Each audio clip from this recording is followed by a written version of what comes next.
Turn on the volume here. And hello, Internet. This is Catherine Fitzsimmons. I'm here with Sally McBride, and we're here to celebrate the launch of Indigo Time. Yes. Thank you, So, Catherine. yes, thank you for being Oh, here. I'm really happy to be here. This is fun. How are you doing tonight? Good, thank you. I just had some delicious pizza and a cookie. Yes. So, uh, yeah, Indigo Time is Brainlag's newest release. It Mhm. is the newest release, although not your newest book No, I've had necessarily.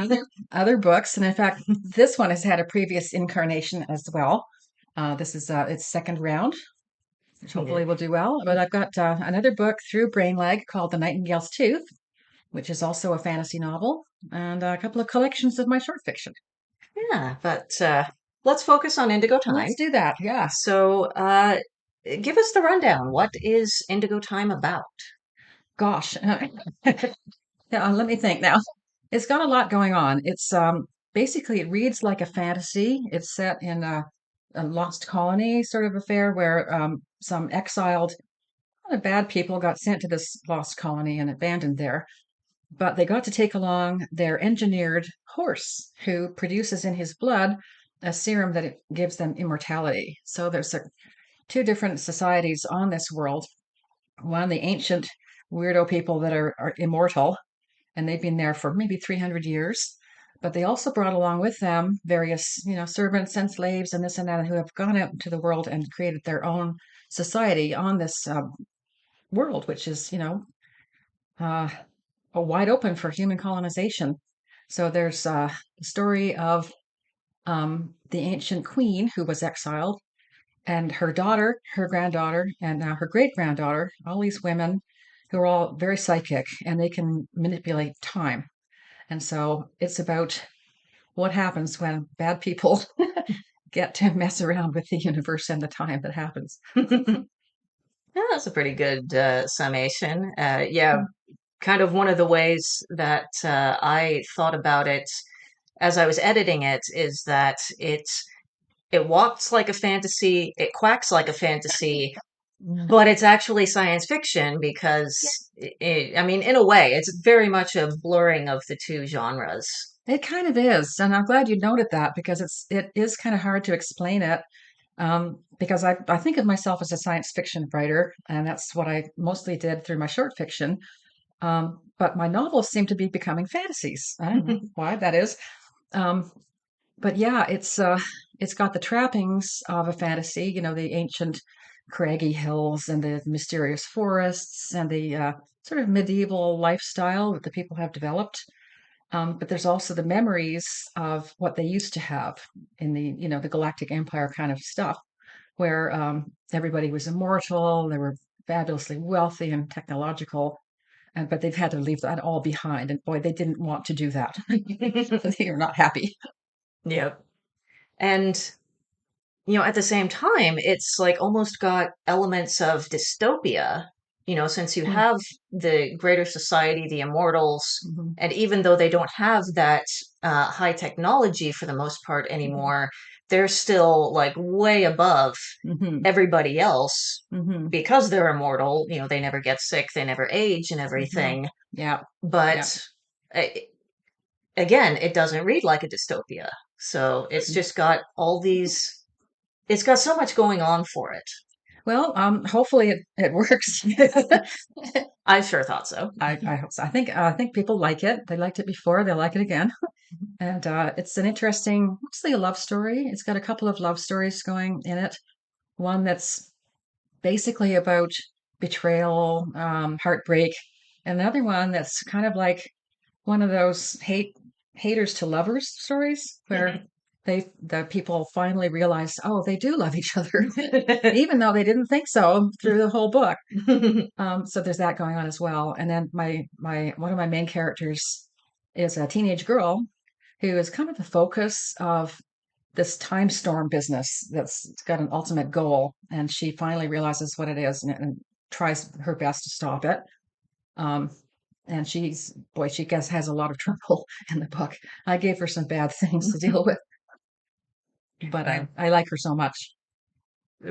as authors, we tend to do that to Mm-hmm. our Mm-hmm. characters. We're just Yes.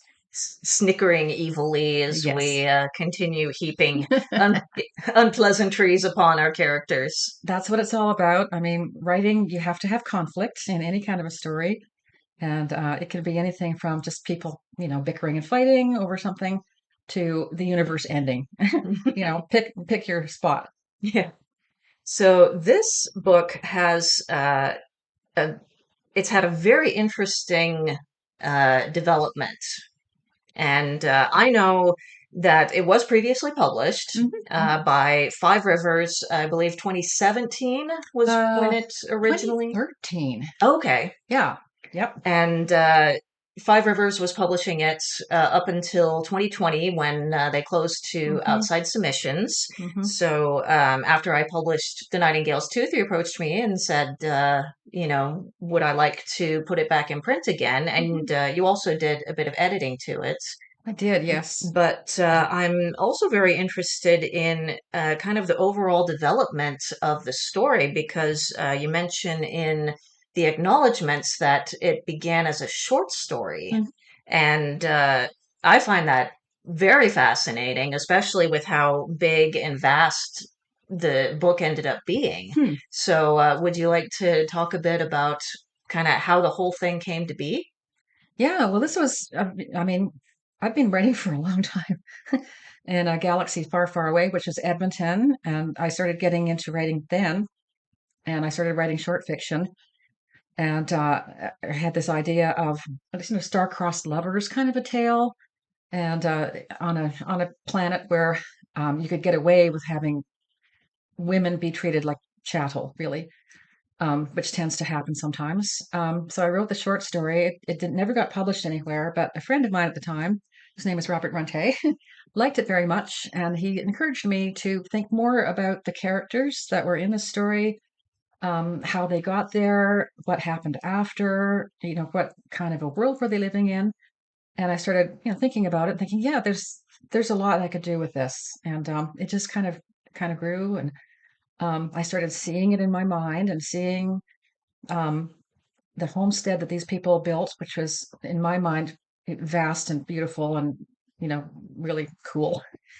Um, and the kinds of animals that lived on the planet, uh, how the people got there in the first place, the implications of colonizing a planet with warring factors on it.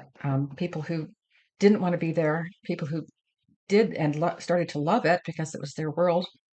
Others who just wanted to escape any way they could. And there's a lot of tension in that. And it was just fun from my point of view to explore it and kind of learn it as I went along.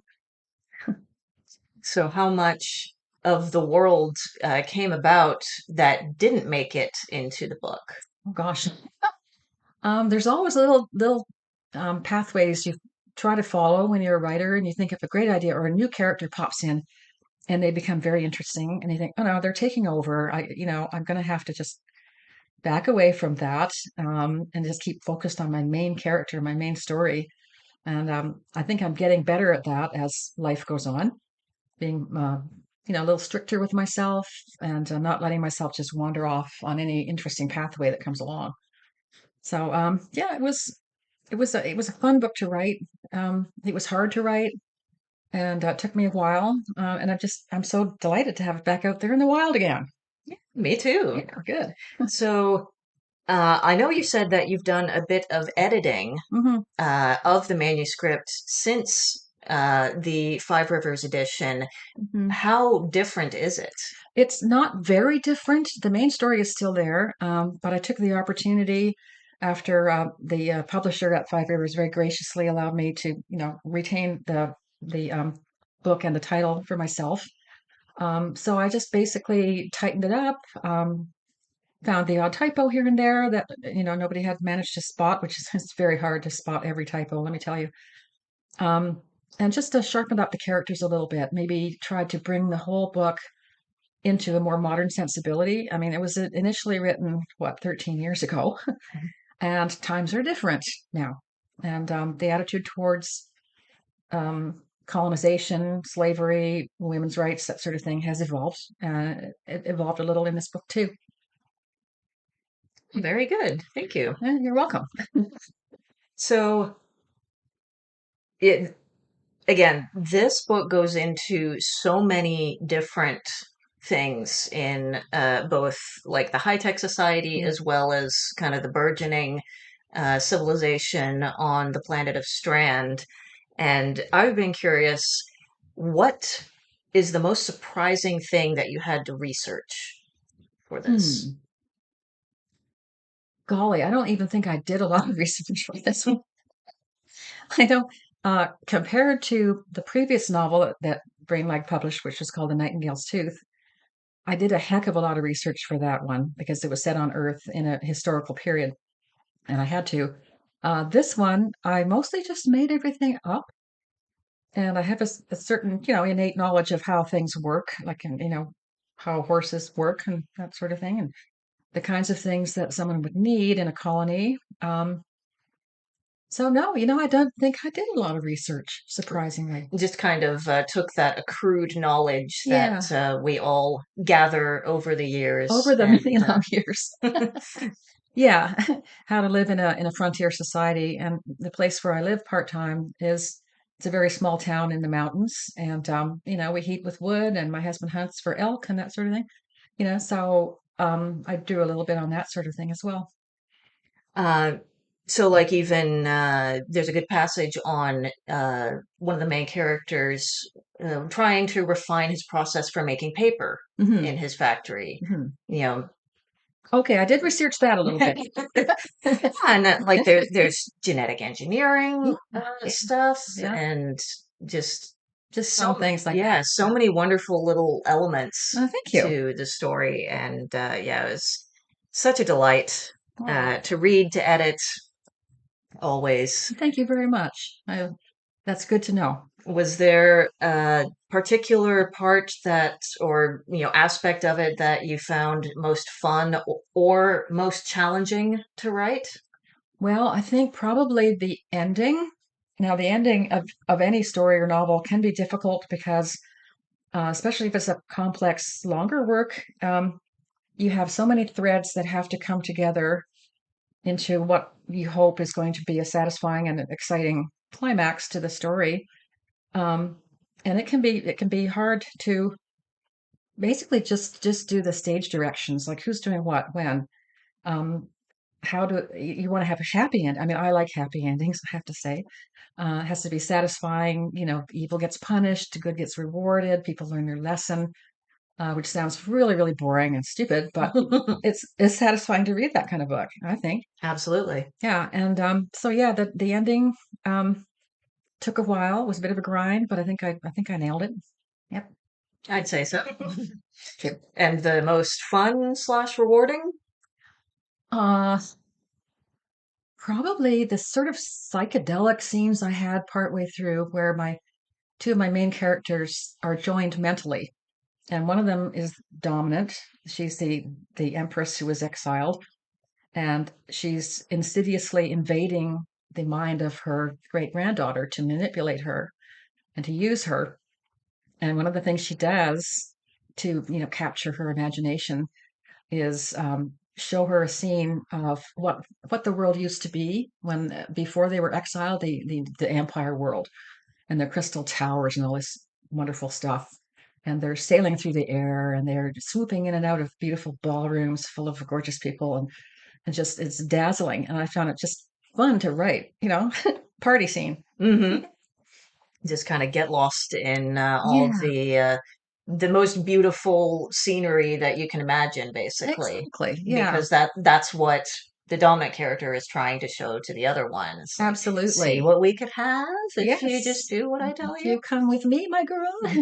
Exactly. Yeah, and she's of course quite seduced by this, and then things change a little bit. But yeah, gotta read to find out the full Absolutely. story. No spoilers here.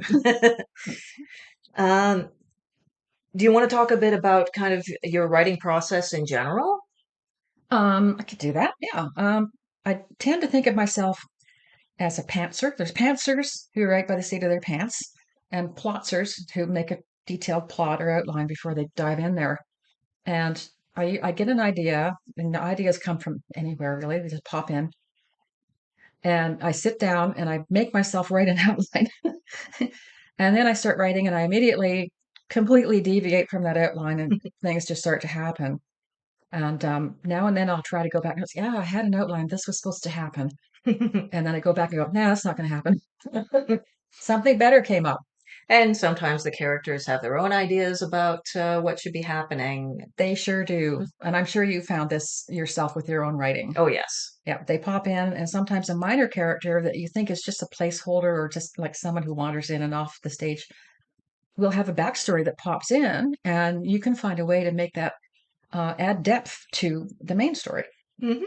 But you really do have to kind of watch them.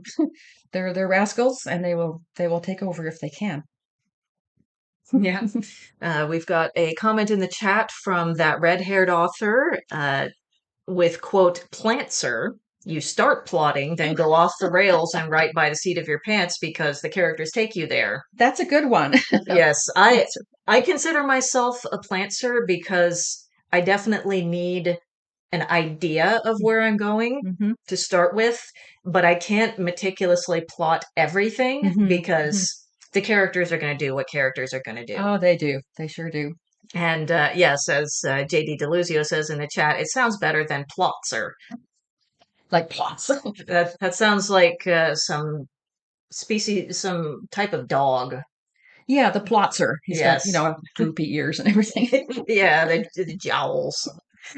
I do like to generally have an idea of what the ending is going to entail. I like to see where I'm going. It's off in the distance somewhere, but I know I have to get there. Hmm. But the path to get there can meander into places that you never expected.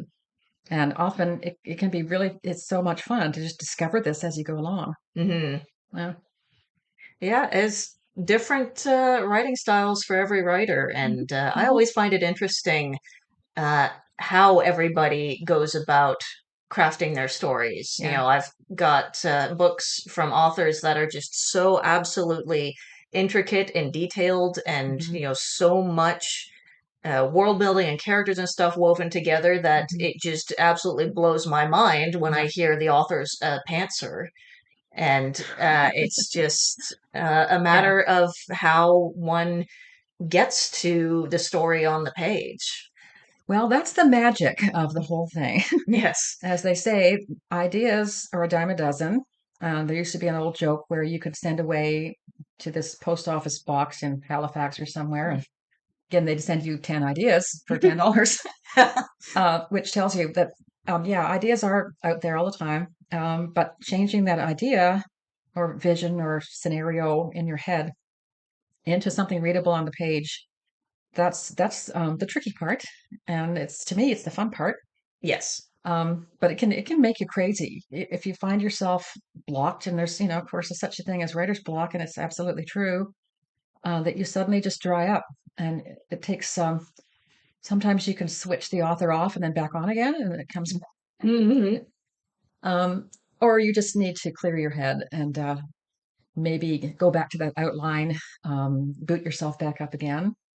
That's all part of the process, really. Um, Do you have any particular strategies for when you're facing writer's block? I like to go out for walks. I like to do something physical. When it's summertime, I can go do some gardening, do some hiking, something like that, just to get away from the four walls of the office or wherever you write with your computer or typewriter or whatever, or your longhand, which a lot of people still write in longhand. But just do something completely different. And then, of course, in the middle of the night, one will wake up with a brilliant idea in one's head and go, okay, I can remember this. I don't need to write it down. Why should I get out of bed and write this down? In the morning, you go, okay, that idea is gone. And that can be very frustrating in the process. Um, but yeah, trust yourself. I like to think that my subconscious is working away all the time. If I have an idea in my head, it might not be working out the way it should logically, but I know my subconscious is thinking about it and is going to pop up with something. within a few days. And it always happens that way. It works for me. Trust yourself. I like that. Yeah, thank you. Well, it is 6:21 now. Would you like to give us a reading from the book? Sure, I can do that. First, I'm going to take a sip of my wine. Cheers. Cheers. This is the first time I've done a virtual launch party with the author here in my office with me, and it's been a lot of fun so far. So I hope everybody listening in is enjoying as well. It's fun for me too. My first time. Okay, I'm reading from chapter 3 of Indigo Time. And right now I'm going to read a little section about one of my main characters' whose name is Kale. And she is one of the women who is in that string of psychic women who are very, very powerful. And she's the one who sort of got shunted aside because she was considered to be weak and useless. And she's ended up married to a mortal person named Gray Tarlanet, and he is a landowner in the surrounding mountains. He's a rich guy, and she's married to him, but she's not happy about it. But she has the sight, which is what I'm calling her psychic ability, the sight. So they're in the Tarlanet Hills. Here's Kale. Kale had never seen beyond the nearby and familiar, rarely peeked into the future. She cared nothing for the past, probably because her tutors demanded that she revere Strand's history from day one of the stranding, study it, and regurgitate it on command. She did not bother to seek meaning there. Now and then she could intuit what someone was about to say, and sometimes she could make a tiny object appear in a place it had been a few minutes before. Useless tricks. Her mind was small and constricted. That was why grandmother Marula Tamara ignored her. That's why her mother, whom she could never remember even seeing, had forgotten her. She had been fostered away from Brow as fast as they could ship her north. What else had she been good for but marriage? At least she'd escaped a slow spinster's death under the haphazard care of her foster father and his harpy of a wife. Now she was mistress of her own house, and not just a house, but Tarlanet Keep, a settlement that, depending on the season, supported as many as 200 people, with a vast family dwelling and numerous outbuildings for every purpose imaginable. Bunkhouses, an enormous ice house, a brewery, wash house, water-driven mill, stacks and stacks of logs, sawn wood, and bales of paper ready for shipment, scrap-burning fires, stoking hot water tanks. Everything necessary to a comfortable life was produced right here on Tarlanet land, or was traded for at a favorable rate. And why, she had thought, should she fear marriage to Gray Tarlanet? He'd be away in his forests all day, and he'd drowse before the fire all night. Actually, Cale recalled, she hadn't been afraid of him. She had been too ignorant and self-absorbed to be afraid. She had simply found him boring. He was old, rough as tree bark, could barely force words out, let alone sing or recite romantic verse. In her ignorance, she hadn't known that within every man, no matter how old, how reticent, how devoted to work, lies a hot fire of passion and possession that allows for no escape. Cale, alone in her bed, bared her teeth at the ceiling. What a little fool I was. What had frightened her was the bearing of children. She had feared the pain, the distortion of her slim body, the possibility, though it was rare, of an ugly death. Yet she'd lain with Gray Tarlanet and learned what it was that a husband and wife did in bed, and now she'd borne him 3 children. A wind that was almost icy enough for her rattled the shutters. Cale breathed deep and pulled her blanket up around her shoulders. She loved the cold.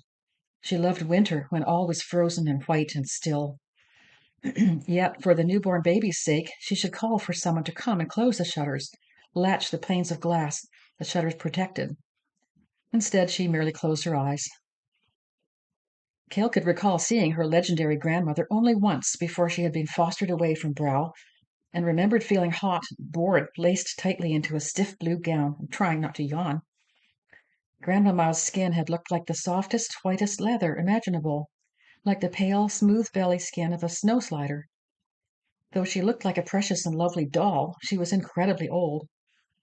Cale had wanted very much to touch her grandma's cheek, but her hand had been snatched away by someone.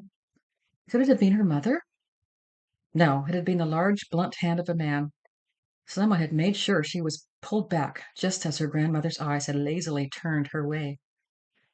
Cale, huddled under the blankets high in the Tarlanet hills, realized that her eyes were screwed tight, shut like a child. If I don't look, she won't see me. Monsters in the dark, monsters ready to pull her down and eat her. Thank you. Very Yeah, welcome. nice. Yeah, there's some nasty stuff in this book.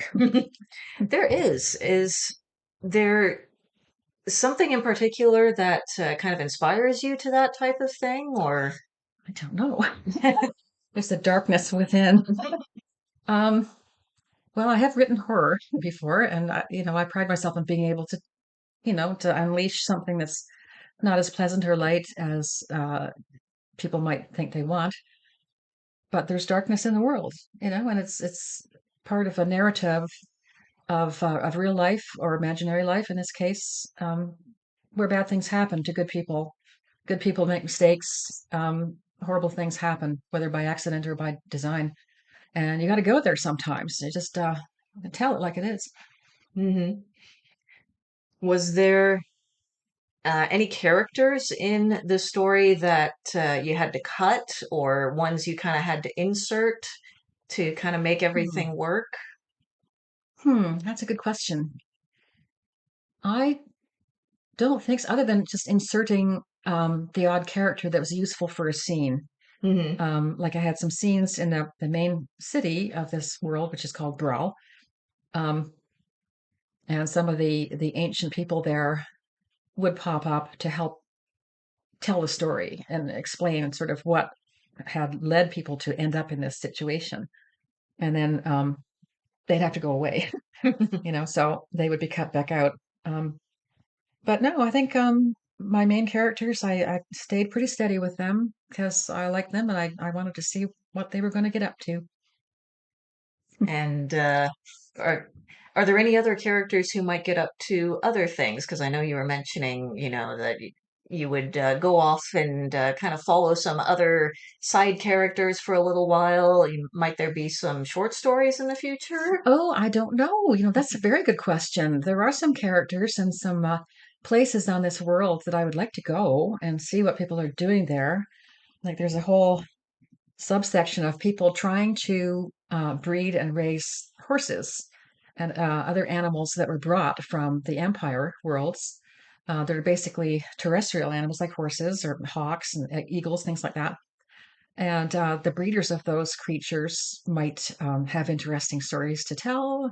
Uh, the explorers, the mountain climbers, those people who haven't had time yet on this new world to develop myths and legends and poetry and songs about the world. And that's is waiting to happen, really. I think So, that might be fun. That's a good idea. yeah, I mean, you could even, go like a couple centuries into the future Oh, and I kind of see how are things progressing in this world. hmm. And Or is it reclaimed by the empire once they realize that maybe this is a good thing to have? And do they fight for their freedom or are they captured again? And oh, gosh, anything could happen. a lot of Then possibilities. stop it. I'm things to do.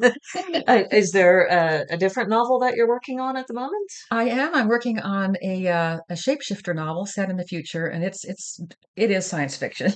It's science fiction, not fantasy at all. And it's something I've been working on for a while. I'm not sure how successful it's going to be, but it's pretty fun. It's about shape-shifting teens who can mimic anything. And of Okay. course, this means they're very, very valuable to a evil government who might want to use them as spies or assassins or impersonators, and they find themselves in a very bad situation. And I'm trying to get them out of that now. Oh, Yeah, I yeah. like the sound of that. Mm-hmm. Mm-hmm. And just going back, we have a comment in the chat from just when you were starting your reading, and we were talking about overcoming writer's block. Mm-hmm. That red-haired author said, "When I have a 3 a.m. idea, I just turn toward my phone. Hey Siri, remind me at 9 a.m. that Oh, blah blah blah." Oh, that's a good idea. that is a good idea, except I forget to bring my phone with me. And I sometimes have a pad of paper and a pencil, but then I'll scribble something in the middle of the night, and then I'll wake up in the morning and it says something like kittens are yellow. Right. Yes. Okay. What was thinking? Why did I think that was such a great idea? I've heard that as well from Hmm. other authors, waking up and seeing the note from the middle of the night Hmm. and it's, fridge toward the second door, Yeah, yeah. And at the time, it was very, very important. insightful. I know. And you were going to have a brilliant story out of this idea, and then you just go back to sleep. Uh, on the other hand, I have had dreams. Very three times this has happened now. I've had dreams that I've turned into a short story, sold it. One of them got sold like three times or something. Wow. But they came directly from a dream scenario that I happened to remember well enough, and it was, striking enough imagery that I was able to turn it into an actual story. That was kind of fun. I do recall specifically in can't remember if it was the first or the second collection, but the story Walk to Brighton. Yes, that was actually a dream that my then husband had, and related it to me in the middle of the night. Say, honey, honey, wake up! I had this great dream, and I listened to him, and I said, yeah, that was a great dream. I'm totally going to steal that. Yeah, that was it was very dreamlike. It Hmm. was kind of almost like a vignette, very, very short piece, but Hmm. it had that dreamlike imagery that can be very compelling. Hmm. Mm, Where do some of your other ideas come from? golly. Um, Sometimes they come from a visual scene that I can see. Like one time I was driving in the winter on a road, and by the side of the road there was one of those strange kind of a like a pipe coming out of the ground, and it had this wire fence around it. It was something to do with the underground system.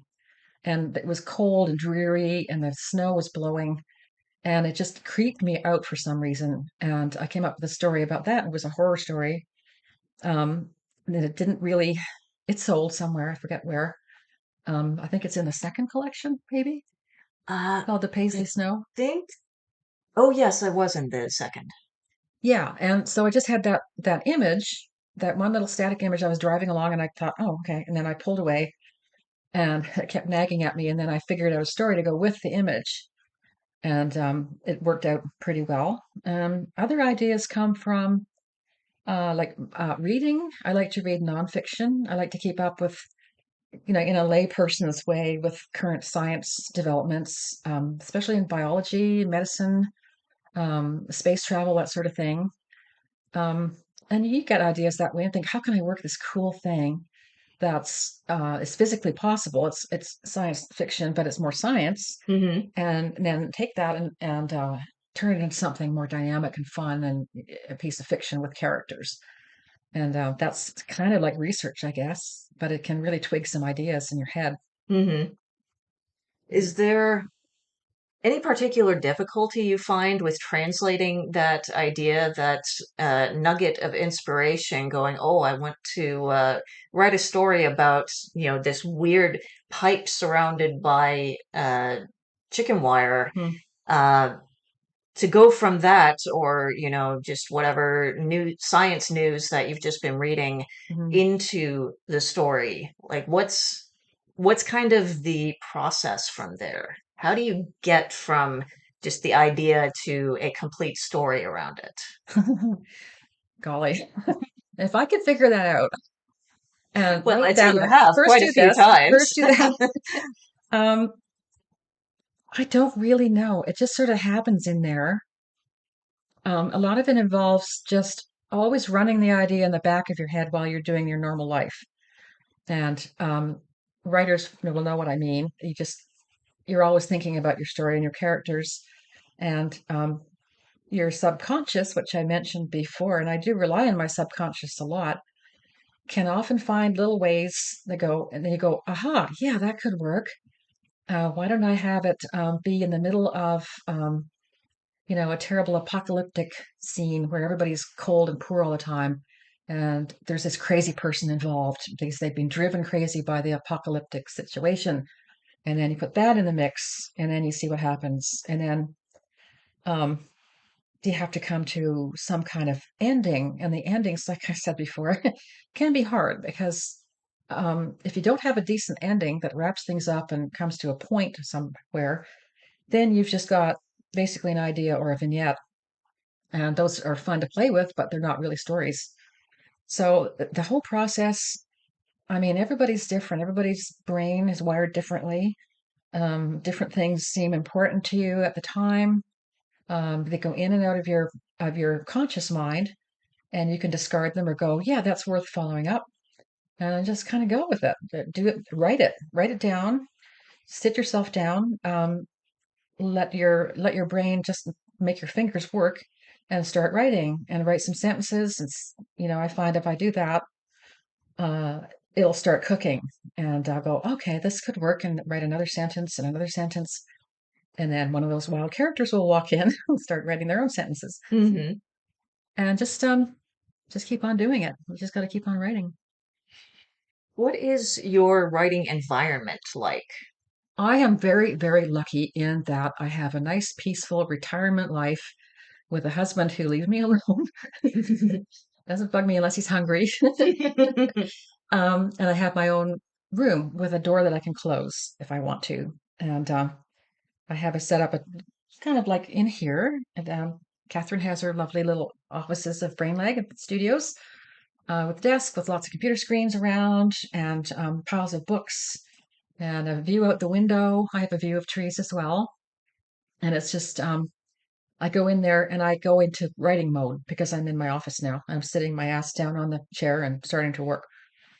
So, yeah, I'm lucky that way. Not everybody has their own private space. So do you dedicate a certain amount of time per day to go, okay, I'm going to go sit down and write? I wish. I'm not really that disciplined. I tend to write more in the afternoons and evenings because I'm a morning person. So I jump out of bed and I start running around doing chores and doing the shopping and whatever, and catching up on emails and that sort of business end of it. And then later on in the afternoon, I start settling down a bit and thinking more and becoming more introspective and eager to sit down and stop running around and like a chicken and start thinking. And then I'll usually do it for about 2 hours, and then I get bored and restless, and I have to jump up and do something else physical for a bit, like make a cup of tea or go for a little walk or something, Hmm. clear my head, focus, and then come back and do it some more for another couple of hours. So it, you say you don't have that kind of discipline, but it sounds like you do have a fairly regular schedule with it, and you Well, manage to get a bit done every day, which is fantastic. yeah, I try to, even if I don't get much more than a few sentences or ideas written down, at least I'm in there being a writer. And a lot of being a writer is just doing a lot of thinking, and nobody can see you do that really. Um, but it's all part of the process. And then actually sitting down and typing it or writing it in whatever fashion you prefer is kind of the end result. And you can watch those words pile up and you think, well, I've got to write a novel. And a novel is big. You've got to write at least maybe 70, 80, 90,000 words, 300 pages, say. And that's a lot. So if you write a page a day, in a year, you'll have your novel written, right? So it can be done, but you pretty much have to do it regularly on your own schedule, whether it's every day or twice a week or on the weekends or when the kids have gone to bed or something like that. And it'll get done. You just got to keep the momentum going. Hmm. Yep. And it comes and goes. And some days you just go, oh, I can't, I don't want to. It's too hard. I want to go skiing or I want to go shopping or I want to hang out with my friends. And then you think, well, okay, I'll do that. That's fun. And that can be energizing too, doing something different. And then you can come back and you're refreshed and hopefully ready to get back at it. And I find even on those days that you're not really feeling it, even just sitting down and writing two sentences, Hmm. Hmm. even if you hate every moment of sitting there and typing it, Hmm. at least you can stand up and go, okay, I wrote something. Yep. I can come back to it Hmm. later. And of course, you can always edit a bad page. Absolutely. If you don't have some words on the page, you can't fiddle with them. And I happen to like the process of editing my own work. It takes me forever to squeeze out a first draft. That's the hard part for me, especially with long fiction. But once I've got that, then I can go back and start fixing it. And that can be Um, it can be a lot of fun for me. Some people find it horrible and difficult and boring. And bless their hearts, I wish I was more like that. I just got it done the first time. But yeah, going back and clarifying things, thinking, oh, okay, that character needs to be like a woman instead of a man, say something like that. Or this whole thread is kind of diverting from the main story. I got to get back to it. And you can get pretty serious with yourself about how to progress and how to make those words be good. Mhm. And then, of course, it always helps to have a good editor to hand your novel over to. And I've had some good editors. One of them being this gal right here, and she's really sharp, I gotta say. And she's given me suggestions and caught mistakes and typos galore, and fixed everything up and made it better. Don't be afraid to show things to beta readers or editors. Yeah, it's beta readers definitely have been a lifesaver for me. Hmm. I mean, as a self-published author, Hmm. that's kind of all I've had so Hmm. far. I Hmm. haven't dealt with a proper editor, but Yeah. yeah, it's when you get that manuscript and uh, you get it polished up, it's like, Hmm. oh, it's getting it to the best that it can be, Exactly. whether it's your own or someone else's. Yeah. It's just yes, that's the book right there. Exactly. It's a Yes. great feeling, It is a great feeling. as is holding it Holding, in oh your yes, hand for holding the the first actual book time. and feeling it. I mean, Yes, here we go. never gets old. Oh, I know. Yeah, or So having being belonging to a writers group, which I've um, belonged to several over the years, and I'm in one now, and we're all at the stage where we just don't hold back. If we don't like something and we know why, we tell them exactly something isn't working and you can do better, and that can be horrible at times. But I really love this and I worked so hard. hmm. I said, you're gonna have to go and fix it. And they think, okay, well, I trust these guys. They're right. Yeah, And okay. they generally are right. Gotta kill the darlings Kill the sometimes. darlings. Yes. So we have sorry to JD Deluzio in the chat for making him wait, but he asked a question. Are you working on anything right now, even in the background, related to or influenced by the current geopolitical situation? Ack. Oh my God. If I started going down that road, my head would explode. Um, there are some people who say writers, writers of fiction or writers for, Star Trek, let's say, or whatever, shouldn't be political, shouldn't be woke. There's a big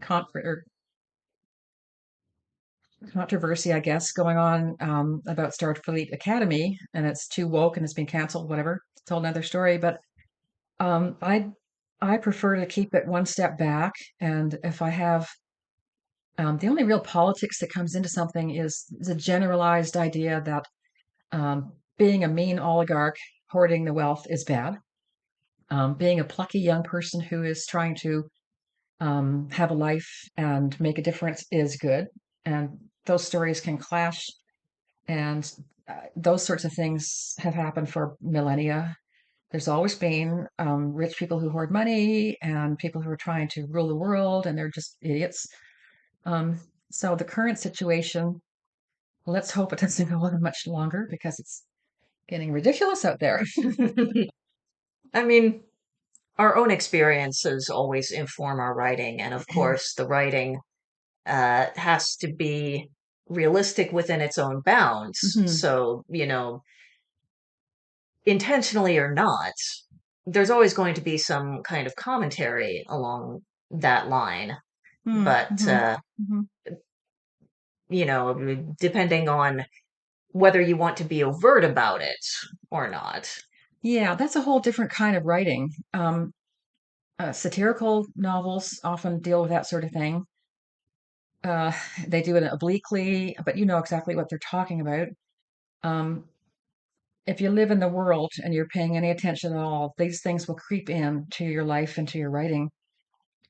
Um, Even if you're writing something, okay, let me pull in heated rivalry Okay. to the discussion. And it's become extremely popular, I think partly because of the attitudes in some parts of the world totally against gay people having a life and being able to fall in love and have their life without being hassled.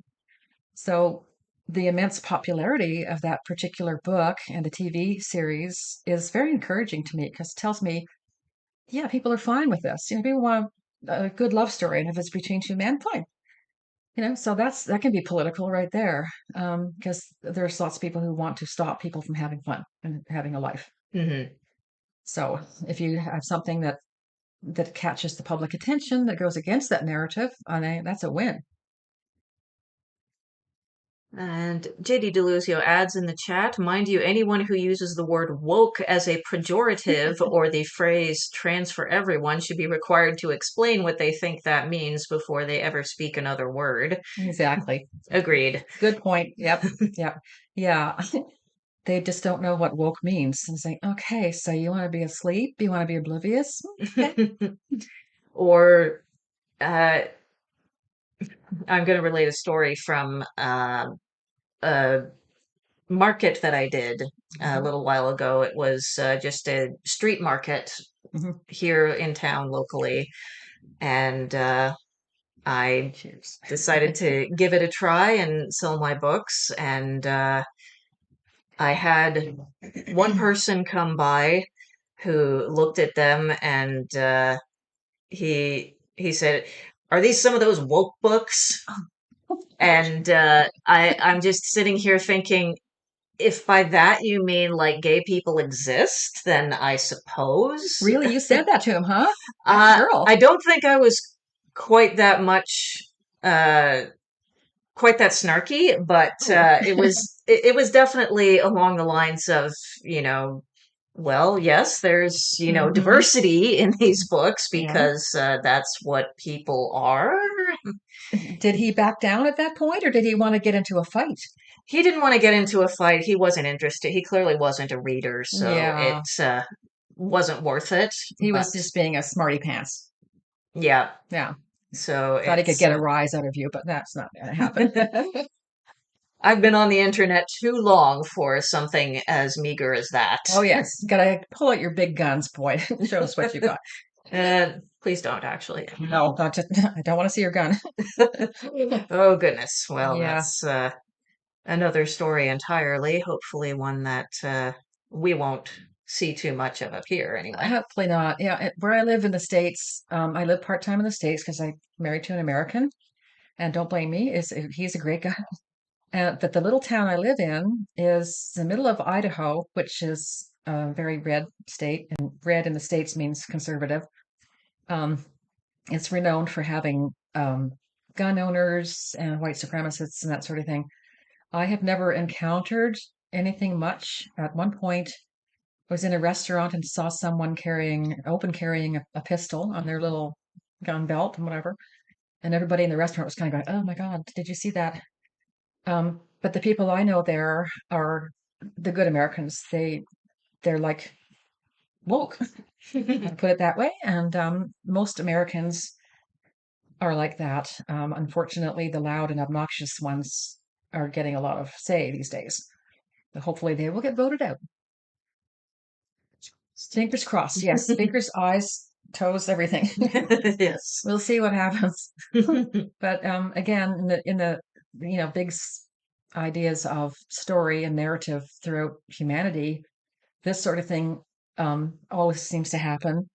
You get empires, you get cruel rulers, cruel religions, that sort of thing, and they blossom and they die, and then something else comes, and there's good times and bad times. Mhm. And the bad times, like the Chinese curse, we live in interesting times, which means it's not so good. It's dangerous. Um, right now, we're at a danger point, I think, in human history, and we'll just have to ride it out and see what happens and do what we can on a personal basis.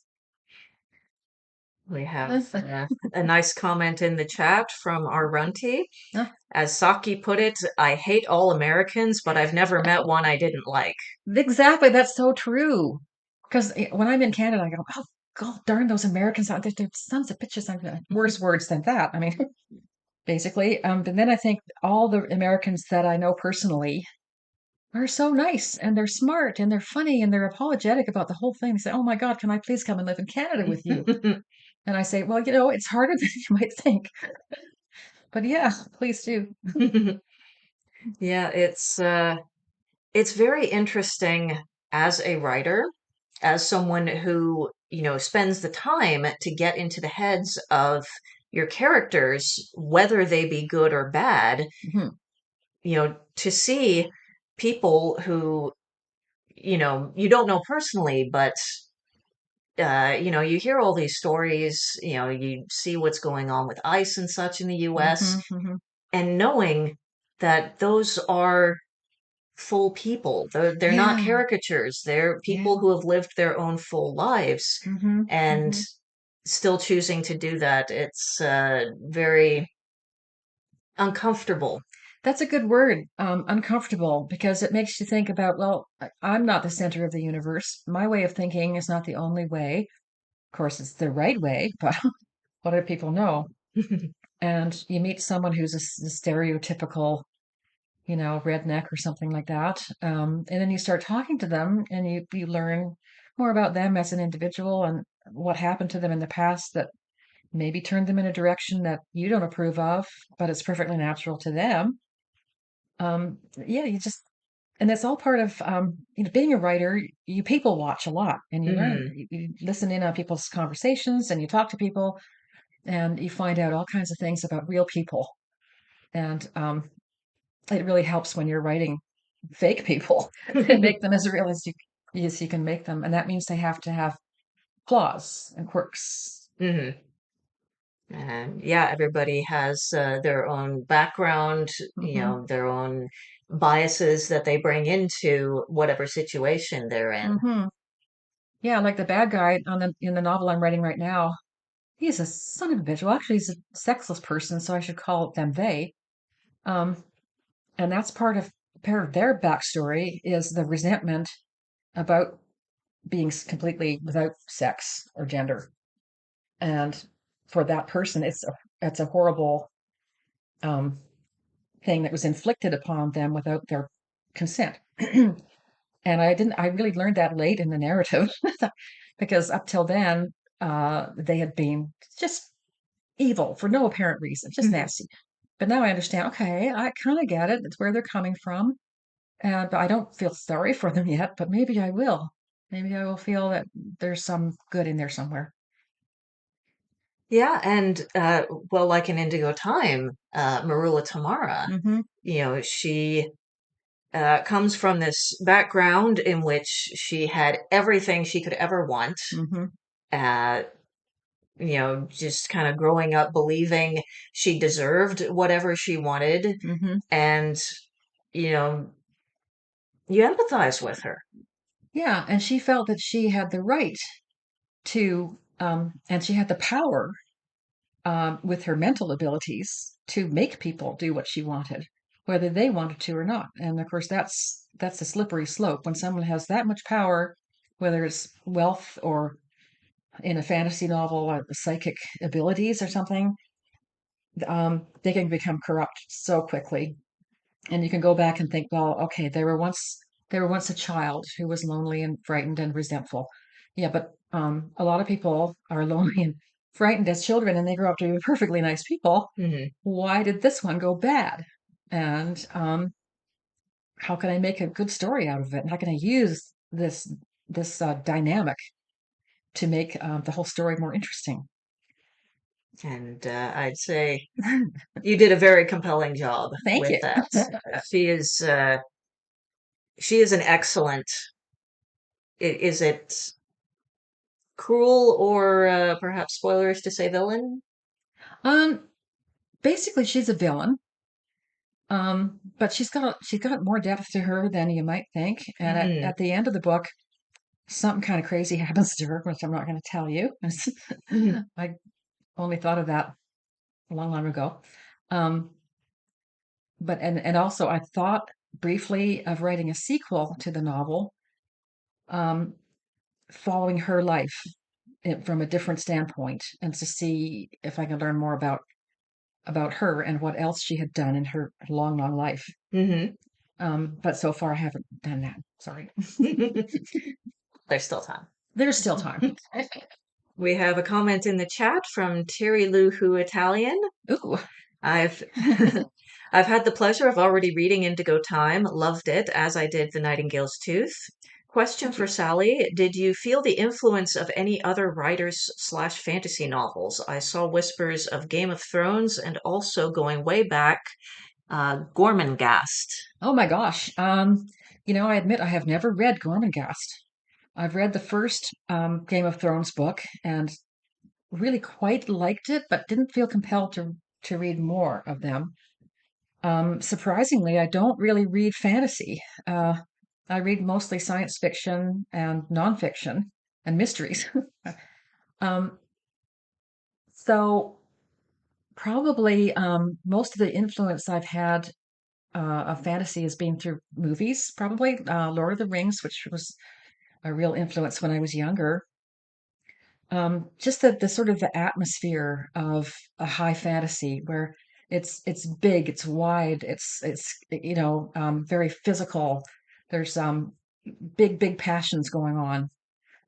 You know, wars and battles and people wearing fur cloaks and fun things like that. And it's just gorgeous kind of stuff. It's very visual, and I like to put that in. Hmm. So yeah, good questions. What else have you been watching or reading lately? I'm reading a number of different novels. I read a lot of things at the same time, and I'm reading one nonfiction book that's very compelling. It's called Fire Weather, and I can't think of the author's name, but it's Canadian, and it's about the big fire in Fort McMurray that happened a few years ago. Oh, yes. And boy, talk about research. The research that went into that novel. It's not a novel, sorry. It's a compelling I guess, narrative of the whole thing and how it relates to politics, how it relates to climate change, money, oil, the nature of fire. It goes into all kinds of good stuff. It's quite fascinating. And then to take a break from that, I'm reading books written by some friends, and my mind has gone blank. But I got a big stack beside my bed, and I kind of cycle through them depending on um, how frisky I feel when I'm in bed. If I'm willing to uh, devote enough time to really read something and not just skim it in time to go to bed, because I like to really get into it. So yeah, I'm actually reading a couple of books right now by my friend Terry, who has been commenting and loving them. So Excellent. oh yeah, that girl can write. What's Terry actually says in the chat, Valiant? Valiant, that's the name. Yeah, I forgot the first name. It was a Pulitzer Prize finalist, not finalist, on the long list. Very well worth it. It's a fairly recent book, Canadian, if you like nonfiction. And again, that's a good place to get ideas from. Hmm. Nonfiction, science, politics. What has been your favorite book this year? Oh, geez. I can't say hated rivalry, can I? Nothing wrong with that. No. Um, boy, I don't think I can nail that down. Um, I'm in the middle of so many books, and my tastes are quite varied. And I will pick up a book sometimes and I can read the first few paragraphs, just like a good editor can read, and go, okay, this is for me or this is not for me, and put it down and find something else. Um, I don't really have an answer for you. I'll have to think about that when I go home and look at my books. Just there's so many books. Oh, so many books, not enough time to read them all and write your own books too. Yeah. Um, but it can be daunting to read something by a really, really good writer and they just hit every note and you think, oh darn, why can't I do that? They're so good. Why am I even bothering? And then you read something that's maybe not so good and yet it's very, very popular. I'm thinking of things like 50 Shades of Grey or something like that. You think, oh yeah, I can do that, no problem. Yep. And then you think, oh, or I've had friends who thought it would be very, very easy and make them money to write a Harlequin romance. And I knew a science fiction writer who thought he could do that, and he wrote one, and it went absolutely nowhere because he just didn't have the best book. He thought it was easy, but no, even that is not easy. Yes, well, and I mean, from someone who is outside of a genre like that, Hmm. it's hard to understand that, Harlequin romance books actually follow a very strict, Hmm. uh, not necessarily outline, but, there's definitely very specific points that they have to make. Oh yes, they do. And I think this particular writer, who I won't name because I he's dead now, a sweet guy, but he kind of looked down on that sort of writing and thought, oh, how hard could it be? I'll just knock one off, make 5,000 bucks, and easy. And he didn't come at it with his heart. He came at it with his pocketbook, Hmm. and that's not a good way to write anything. You have to have some heart in it. Yeah. Hmm. So it is now 7 o'clock. You do have another reading prepared. Would you like Um, to give sure, us I can that? do that. All right, let's see. Where does this happen? This is a little later in the book, and in it, I'm in the city of Brawl, which is the city that the immortal people who got thrown here built up themselves, and in it lives Marula Tamara, who is the ancient queen and empress with the psychic powers, and she has a veterinarian whose name is Alrin Warwick. He was brought along. He also is immortal. He was brought along to take care of this particular very, very precious animal that's basically at the center of the whole story. So he's in the stable. He has recently been released from prison, which he gets thrown into once in a while for being just a jackass. So here he is, Alrin Warwick, lost in the rhythm of the brushes on Raj Azul's hide. Raj Azul is the horse's name. Thought about time. It was easy to lose track of time when one year bled so quickly into the next, when a month in the dungeon's darkness seemed like 12, or maybe no time at all. Marilla Tamara never let him know how long his sentence was, so each day could be an end or a beginning, timeless and forever. Raj had been a colt, only 30 years old, when they'd been exiled to Strand. Now he must be much older, just as he was. Dark and light strobed in his brain for a moment, and he had to concentrate hard to steady himself. Perhaps he just needed a decent meal. The brush ran across Raj's blue silk forequarters, across his barrel, and down his flank, again and again. His deep indigo hide was deceptively thin. The fine, close-set hairs lay like dark water over flesh that was amazingly tough and resilient. It took real strength to drive a needle or a knife into him, and any unlikely abrasions or cuts he suffered healed almost overnight. It was impossible for him to suffer colic, as so many of his lesser brethren did, for his insides had been cunningly rearranged and simplified. He was immune to disease, as were most of the humans here. Except for short-lived fevers and brief viral infections, few people or animals suffered from anything worse than a headache. Short of catastrophe in the form of a violent accident, the horse was safe, as was he. Rajazul's offspring, born of the small harem that Myrla had brought with her, had gradually spread across the new world. They were scarce and valuable. Ulrin Warwick had planned his breeding program with obsessive care, longing for access to the knowledge he locked in a part of his brain he could no longer reach. They all missed the augmented capacities they'd taken for granted before their exile. Now they had nothing but whatever native wit each of them possessed. Raj was a beautiful animal and still absolutely unique on this world. Once early in the stranding, Warwick, revolted by what he saw happening, had escaped and remained unfound for over a year of local time, had glimpsed a world absolutely untouched and absolutely lovely. But then he'd come back. She hadn't even had to drag him back. Living on his own among mortals and wary of them, they might sense what he was and turn him in for a reward, had driven him back. And a sense of duty or destiny or just plain arrogance. He had thought he had something important to accomplish and that his influence might mean change for the better.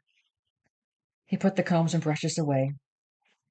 He had made this horse back when he'd had the knowledge of an empire to draw upon. The expensive, hard-won schooling jammed into his skull was what had enslaved him to Tamara House in the first place. A man might technically be free, but what was in his head was owned. What he had done in an obsequious effort to please a tyrannical mistress had set the patterns for this world. He had no one but himself to blame. It was all going wrong now. Oh, Very good. thank you. Thank you. Was there any particular challenge with trying to write characters who have been alive for centuries? Yeah, because I can't imagine. I mean, I'm fairly old, and yet my life seems to have whipped right by quite fast. And I'm thinking, someone who is immortal and or virtually immortal and who knows they are, might tend to squander a lot of the time that they're alive. They might find themselves wasting time, thinking that, oh, I can live for hundreds of years. Why should I bother doing anything now? I'll do it later. But on the other hand, you think, well, I was gifted this amazing ability to live forever. I must use it and I must accomplish something and be important. So there's so many different kinds of people would react differently. Hmm. And for normal humans like us, we tell ourselves, well, I could get hit by a bus tomorrow or something. Carpe diem, live for the day, eat the nice food, go out dancing, things like that. And then you think, well, I can't just do that. I want to make my mark and I want to leave something behind. And that means work or raising children, things like that. And so you're torn, really torn. And Hmm. it was hard to get into the head of someone who was truly immortal. So yeah, it was fun to play around with though. I'll Yeah. bet. Yeah, I mean, and especially if you're in a society where your brain is augmented, and like I'm thinking of like an AI implant, something like that, Hmm. just allowing you to just instantly figure things out and get them done. So it would be godlike, very godlike. Yep. Hmm. Certainly compares in comparison to the people born on Strand. Yes, who are just mortals, and they were taught or ordered to revere the old ones, as they call them, and very rarely even saw them, but they knew that they were very precious and special, and they better watch out. Were there any, I mean, this is kind of coming back to what we talked about before, but were there any characters of the old ones who, or any ideas you had for ones who didn't make it into the book, who you're like, oh, I wonder what this person did, or what would Hmm. this person do after? Because there's a number of lesser characters Hmm. who appear, whether it's just for a chapter or two, Yeah. or now and then throughout. Hmm. Are there some that you just want to go, let's find out a little more about this character? You really want me to write some more stories about these people, don't you? I, I I, just I just want more Sally. I mean, oh, that's sweet. And yeah, there's some characters that I had to rein them in a little bit because they had their own lives and their own agendas, I guess. And there's even some characters that popped in back on the Empire world that they were exiled from that were messing around with Marula, which is part of why she's so nasty. And they were like a clique of rich wastrels, really, um, who were cruel. They cruel because they were rich and immortal and they could do anything they wanted. But one of them, in the middle of the scene that I'm thinking of, kind of pulled back and went, "No, this is wrong." It was a young man. I don't think he even got a name in the story. But he suddenly started to become woke, I guess. And he might be an interesting person to talk about or to write about. So that, that's it's starting to cook in my brain. It's working. She's very much like a witch. just gotta get it simmering. Yeah. So, what about short stories? Have you had I any that you've been working on? I haven't had any ideas for short stories. that amounted to anything for a couple of years now because I've been focusing on longer form writing. I've been working on some screenplays as well, and sending out feelers to see if anybody's interested. And no, they're not, but it's a different form and format, of course. Hmm. It appeals to me because it's very, very visual and it's fast. You can write, a whole movie length screenplay in like 90 pages, and it's mostly dialogue. So you can whip it out, really. It's kind of fun. Hmm. Short stories, technically, you should be able to write them at the same speed, but they're so much more dense and full of ideas and things that you have to accomplish in a piece of short fiction that has any chance of seeing the light of day. It takes a lot of brain work, and my brain isn't focused that way right now. I have some ideas, and I write down an idea in my idea file, which has all kinds of those kittens are yellow ideas in it, and a little sort of starting of a short story, but then I can't think of where it's supposed to go, and I don't want to spend the time doing that right now. Maybe later, someday. Fair enough. Yeah, thank you.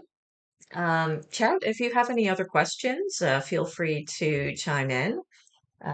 You have any other thoughts to share?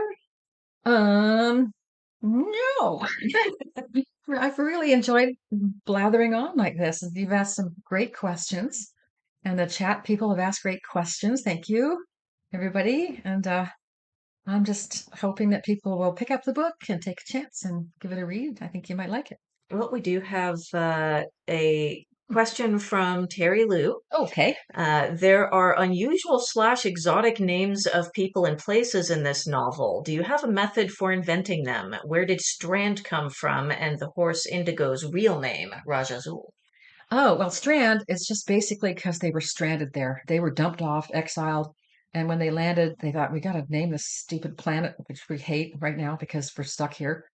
So they started calling it Strand because they were stranded there. I love that. Do you? It's just it's simple, but it's very effective, and it kind of feeds into that mythos Hmm. that's sewn into the non-immortal folk, Hmm. that Yeah. so that even knowing the name of their planet is a reminder of where the old ones came from. Yes. And of course, the old one's narrative is not that they were just so horrible that they got booted out, but that they were unfairly ripped from their homes and exiled. And, it's not their fault. They're just lovely people. Mm, no. And then the Raj Azul, I guess Azul would be like azure, shade of blue, because this horse, a genetically altered horse, has a beautiful blue, silky hide. He's just gorgeous looking. And Raj being like the king or something like that. It's just a horse's name, just made up. And then he's called Indigo when he ends up in the hands of the young girl whose name is Nicolou, who is horse crazy, gets her hands on him and will not let him go. And his name's him Indigo because she finds that he has this beautiful blue hide. So it's this kind of really pretty literal kind of naming, I guess. I like to name fantasy people names that can be pronounced fairly easily and remembered. Some fantasy novels have names that are very hard to even think in your head, and so I tend to skip over them Hmm. or just get a mental image of the person in place of the name. So I like to have fairly simple names, ones that aren't confused with other names in the same book, which can be an issue sometimes. And we just put a little thought into it and come up with something. Is there a particular inspiration that you get for the different like location names and character names, how you come up with them, or is it just kind of, I like the sound of this? Sometimes it's like that. Sometimes the character will just walk in and have their name ready to go. Hmm. Their name is, I had a character in one of my novels called Dolores Mint. She was a witch, and she just came out. My name is Dolores Mint, okay? And so I went with that. And other times to pick a name, I spent a lot of time going through baby name books or going online to find names of different cultures. that are, typical names of a culture in the present day or in the past, popular names versus unpopular names, names that seem to fit with the age of a character or the historical period that they live in. You want to, have it kind of fit. Like back in the 50s, people were named, Susan and Karen and Richard and things like that. And now they're named something completely different. So you want to have some kind of, logic to it.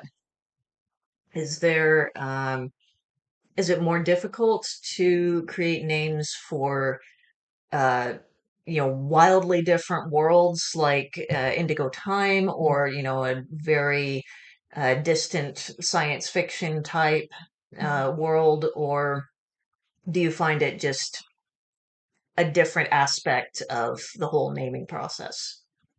Yeah, I think to me, it's a different aspect. I think some people spend a lot of time really getting into the nature of their futuristic world, or especially futuristic, because in the past you can go and find out names that were used in the past on Earth, and they're very interesting and different. Some of them, like names like Joseph and Mary, have been around for thousands of years. They're not going to change. In the future, people sometimes get bent out of shape with words for things that also are probably not going to change. For instance, the F word. Um, there's a sort of a school of thought that you have to come up with something like frack or frick or whatever, that you know what it means, but it's futuristic. Hmm. And I think that's unnecessary. I think you can just stick with a word that's being used for hundreds and hundreds of years. It's not going to go away. And the same with names. Names will cycle around unless you have a truly alien character and they have a name that you can't pronounce, or it consists of clicks and buzzes or something. Kind of thinking of Rocky in Project Hail Mary, that sort of thing. Um, and then you can have fun with that. It's just like totally whatever goes. If you can think it up, you can make it work.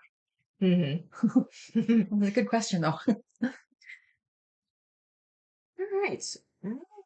Do we have any other comments or questions? Yeah, I'm thinking of some of your short stories which have featured alien characters like Sabra Souls. Hmm. I don't know if how you pronounce her name. Just Zabra. I'm thinking she's an insect-like character who is embedded in this religious society. She's like a revered guru kind of a creature, but she looks like a giant wasp, and so I pictured her name as being something that was kind of buzz, like buzz, sort of Zabra. Um, and if I had a chance to write that story again, I would flip it on its head, because looking back at it, I think, oh, I made a mistake in that story, and I could have done it better. Too late now. Well, that's always a new story Yeah, along those lines. I could do that again with the stories. You've got some fantastic ones in those two Thank collections. you. I'm just happy to have a lot of my previously published work has appeared all over the place, plus some new stories that are in both of those collections. And it's just great to see them produced in such a beautiful package, two beautiful packages with wonderful artwork on the cover. Mhm. And it's just something I can cherish and say, oh, I'm a real writer. I've got all this, things to show that are actual books. Yeah, and the Faraway Club Hmm. named a year's best novella in year's best Canadian fantasy and science fiction. It was, and that surprised me because that was such a light and fluffy, silly tale about. It was kind of a Scooby Doo story about. It was fascinating. It was ghosts, but it went into like kind of string theory and Yeah, alternate universes kind of thing. I don't know what the hell was going on in that story. but yeah, it was just such you got into this teenage girl's head so well, and I there were reviews on it that it's like normally this wouldn't be my type of thing, but Hmm. I actually really enjoyed this, and it I'm is glad just to hear that. you you brought the character to life. The Faraway Club is the novella that closes out Sally's first collection, The Fragrance of Orchids and Other Stories. Hmm. Hmm. And then the second collection, Intersection, was Hmm. the original novella at the end of that one. Yeah, that didn't get as much notice, and I think I was trying a little bit too hard in that story. I love my characters. They're just these kind of middle-aged people on a far-off world, trying to figure out what was going on and trying to live their lives and contribute to something bigger that their society was trying to develop. And I had a great time writing it. I liked it very much, and it didn't really do that well. But I'm so glad it found a home among other stories in that collection. And it's kind of different from what I normally do. A lot of your stuff just it goes all over the place. You've got People have said that, yeah. yeah, you've got science fiction, fantasy, horror, Hmm. slipstream. You've got vampires. You've got I do have vampires, yep. yeah. It's just you play around with all the sandboxes. Yeah, well, it's yeah, I like to do that. And one thing I did, I wrote a horror story.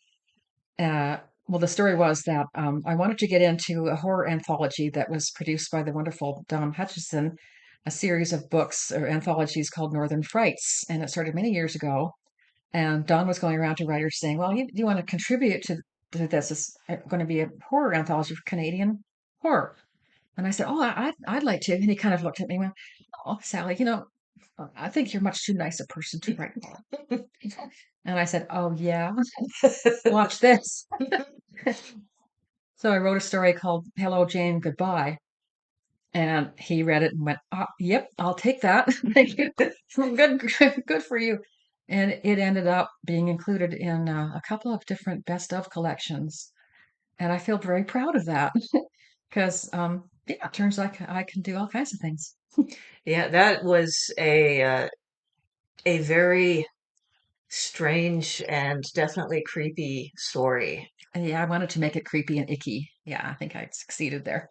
Yeah, you just you do such a good job of getting into such wildly different characters and different styles of writing in your stories too. You Mm-hmm. know, you've got some, pick my bones with whispers, Hmm. that you do child characters so very well, and Oh, then thank you you. do older characters, jaded characters Hmm. also so very well. And Thank you. you have your lighthearted, you have your dark, you have your fun. It's yeah, Well, I just love all the different directions thank you very much. that your work goes, and same goes once again for Indigo Time. It's just it's hard to summarize, and It that was is, yeah. definitely a challenge with writing the back cover copy. I could see that. But I think you did a terrific job. No, thank you. Yeah. I do my best because And your best is so good. I'm glad to hear it. Yeah, Well, I think we've had an excellent discussion I tonight. think so too. This has been really fun and challenging and just made me really think. Thank you. Well, I'm glad to have you. It's Oh, yep. R. Runty in the chat says it's hard to summarize adequately because it is a completely original novel, and I can definitely agree with that. And he, of course, very well, intimately familiar with this book as well. Very much so. Yeah. Robert is a writer himself, mostly of short fiction.